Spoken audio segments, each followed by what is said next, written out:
ಎಲ್ಲರಿಗೂ price lord, good morning. ಈ ನೂತನ ದಿನವನ್ನ ಕೊಟ್ಟಂತ ದೇವರಿಗೆ ವಂದನೆಗಳನ್ನ ನಾನು ಸಲ್ಲಿಸ್ತೇನೆ. ಪ್ರಿಯ ವೀಕ್ಷಕರೇ, ನಾವು ಈ ಒಂದು ಮುಂಜಾನೆಯಲ್ಲಿ ನಾವು ದೇವರ ವಾಕ್ಯವನ್ನ ನಾವು ಕೇಳೋಣ. ಇಬ್ರಿಯ 12ನೇ ಅಧ್ಯಾಯ 14ನೇ ವಚನವನ್ನ ನಾವು ಓದಿಕೊಳ್ಳೋಣ. ಎಲ್ಲರ ಸಂಗಡ ಸಮಾಧಾನದಿಂದಿರುವುದಕ್ಕೂ ಪರಿಶುದ್ಧತೆಯನ್ನು ಹೊಂದುವುದಕ್ಕೂ ಪ್ರಯತ್ನ ಮಾಡಿರಿ. ಆಮೇಲೆ ದೇವರ ವಾಕ್ಯ ಹೀಗೆ ಹೇಳ್ತದೆ, ಎಲ್ಲರ ಸಂಗಡ ಸಮಾಧಾನದಿಂದಿರುವುದಕ್ಕೂ ಪರಿಶುದ್ಧತೆಯನ್ನು ಹೊಂದುವುದಕ್ಕೂ ಪ್ರಯತ್ನ ಮಾಡಿ ಎಂಬುದಾಗಿ ಇಲ್ಲಿ ದೇವರ ವಾಕ್ಯ. ಪ್ರಿಯ ದೇವರ ಮಕ್ಕಳೇ, ನಾವು ಪರಿಶುದ್ಧರಾಗಿ ಇರಬೇಕಂತಂದ್ರೆ ಮೊದಲು ನಮ್ಮೊಳಗೆ ಸಮಾಧಾನ. ನಾವು ಒಬ್ರಿಗೊಬ್ರು ನಾವು ಸಮಾಧಾನದಿಂದಿದ್ರೆ ಮಾತ್ರ ನಾವು ಪರಿಶುದ್ಧತೆಯನ್ನ ಕಾಪಾಡಿಕೊಳ್ಳಲಿಕ್ಕೆ ಸಾಧ್ಯ. ಸೇವಕರೊಂದಿಗೆ, ವಿಶ್ವಾಸಿಗಳೊಂದಿಗೆ, ಕುಟುಂಬದಲ್ಲಿ ತಂದೆ ತಾಯಿಗಳೊಂದಿಗೆ, ಮಕ್ಕಳೊಂದಿಗೆ, ಬಂಧು ಬಳಗದವರೊಂದಿಗೆ, ನಮ್ಮ ಒಂದು ಸಹಪಾಠಿಗಳೊಂದಿಗೆ ನಾವಿರುವಂತಹ ಸ್ಥಳಗಳಲ್ಲಿ ನಾವು ಸಮಾಧಾನದಿಂದ ಇರುವುದಕ್ಕೆ ನಾವು ಪ್ರಯತ್ನ ಪಡ್ತೀವಿ. ನಮ್ಮಲ್ಲಿ ಸಮಾಧಾನ ಇಲ್ಲ ಅಂತ ಹೇಳಿದ್ರೆ ಏನಾಗ್ತದೆ, ನಾವು ಪರಿಶುದ್ಧರಾಗಿ ನೀತಿವಂತರಾಗಿ ಜೀವಿಸಲಿಕ್ಕೆ ಸಾಧ್ಯವಿಲ್ಲ. ಯಾಕಂತ ಹೇಳಿದ್ರೆ ಆ ಒಂದು ಸಮಾಧಾನ ನಮ್ಮನ್ನ ಪರಿಶುದ್ಧತೆಯನ್ನೇ ಕೆಡಿಸಿಬಿಡ್ತದೆ. ಅಸಮಾಧಾನ ನಮಗೆ ಅಸಮಾಧಾನ ಬಂದಾಗ ನಮಗೆ ಜಿಗುಪ್ಸೆ, ವೈಮನಸ್ಸು, ಸಿಟ್ಟು, ಆವೇಶ, ಕೋಪ ಅನ್ನೋದನ್ನು ಒಳಗೆ ಬಂದಾಗ ನಮಗೆ ಸಮಾಧಾನ ಇರಲಿಕ್ಕೆ ಸಾಧ್ಯವೇ ಇಲ್ಲ. ಅದರಿಂದ ನಾವು ಸಮಾಧಾನದಿಂದ ಇರೋದಿಲ್ಲ ಅಂತ ಹೇಳಿದ್ರೆ ನಮ್ಮಲ್ಲಿ ಪರಿಶುದ್ಧತೆ ಇರೋದಿಲ್ಲ. ಆದ್ರೆ ಈಗ ಅದೇ ಒಂದು ಇಬ್ರಿಯ 12ನೇ ಅಧ್ಯಾಯ 15ನೇ ವಚನ ನಾವು ಓದಿಕೊಳ್ಳೋಣ.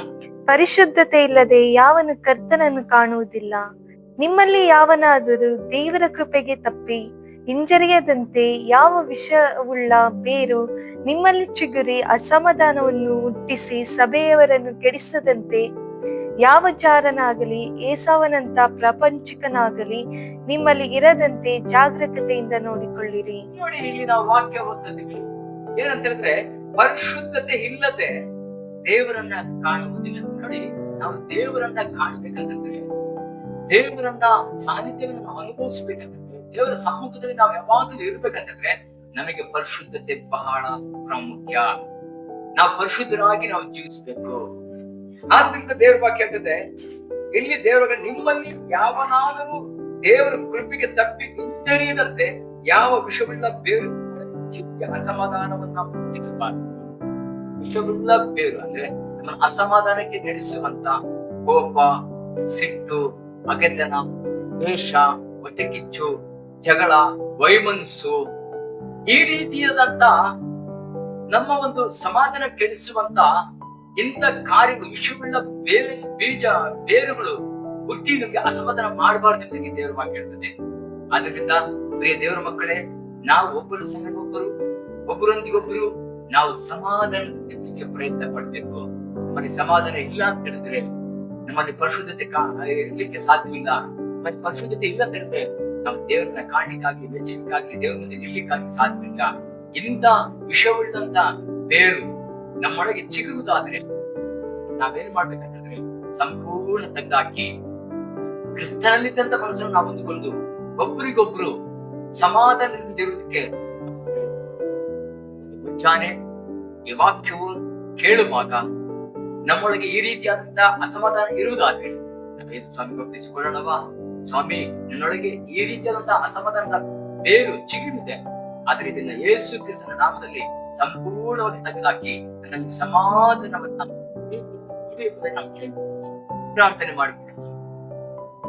ತಂದೆಯಾದ ಕರ್ತನೆ ಯೇಸುವೆ, ಪರಿಶುದ್ಧಾತ್ಮನೇ, ಮುಂಜಾನೆ ಈ ವಾಕ್ಯದ ಮುಖಾಂತರ ಪರಿಶುದ್ಧತೆ ಇಲ್ಲದೆ ದೇವರಿಗೆ ಕಾಣಕ್ಕಾಗದಿರಲಿ. ಆ ಪರಿಶುದ್ಧತೆ ಹೇಗೆ ಬರ್ತದೆ ಅಂತ ಕೇಳ್ತಾರೆ, ನಾವು ಸಮಾಧಾನದಿಂದ ಮುಖಾಂತರವಾಗಿ ಬರ್ತದೆ.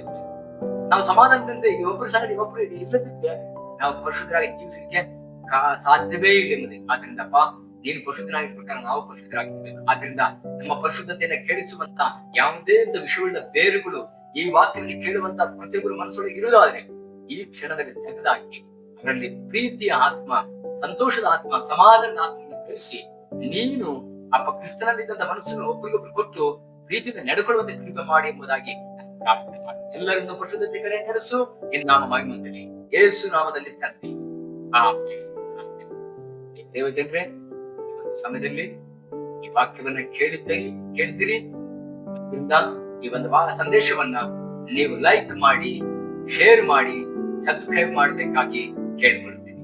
ಧನ್ಯವಾದ.